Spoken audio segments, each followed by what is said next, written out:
When we boarded the Cape Flattery in Vancouver in early June, I don't think any of us really understood what kind of adventure we were going on. It was about 4 years ago we started to get really worried about the impact of the bottom trawl fishery in British Columbia. About 2 years ago we realized that one of the key pieces to try and change things was doing more research, and we realized we were going to have to do it ourselves. We went looking for coral, and along the way we actually discovered the whole ocean.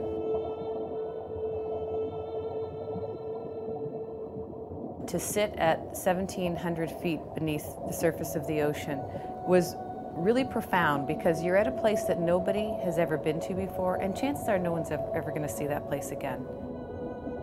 Really, no matter where you live, the ocean is a part of your life. And if we don't have this ocean, if the ocean is not healthy, it's going to affect all of us. And so we need to make people more aware that the ocean is not just a place to go boating or to go fishing. The ocean is an integral part of the health of this planet. So the biggest threat to deep sea corals is destructive fishing practices. And of the destructive fishing practices, bottom trawling is by far the worst. And bottom trawling drags a huge net across the bottom of the sea with big heavy doors on it that weight the net down.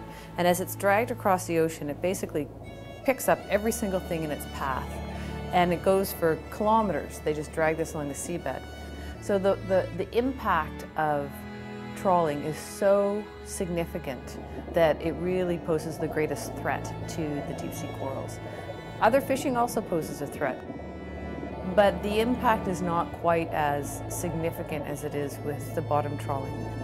We need to be able to work together, we need to be able to share our information, and so the time has really come for us to be working with the commercial fishermen to find a way to protect the deep sea in order to have sustainable fisheries. People can help in a variety of different ways, and it always depends on the level to which people want to get engaged. Something as simple as only purchasing sustainable seafood goes a long way to ensuring that the only fish that we take out of the ocean are the ones that are healthy. And so there's ways that you can learn more about sustainable seafood, and one of them is by our program called Sea Choice, and you can learn more about it on the website at seachoice.org.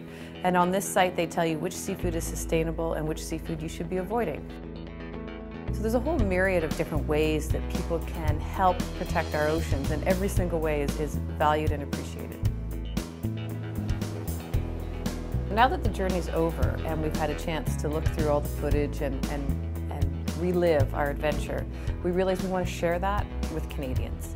And so we're embarking on a speaking tour.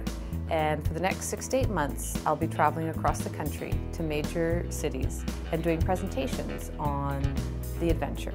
And it's really a chance for us to take all Canadians down to the bottom of the ocean with us and see what we saw and experience what we experienced, as a way to understand the ocean better and realize just how spectacular the oceans off the coast of BC are, but also an understanding of the oceans all around the world and just how important they are to all of us.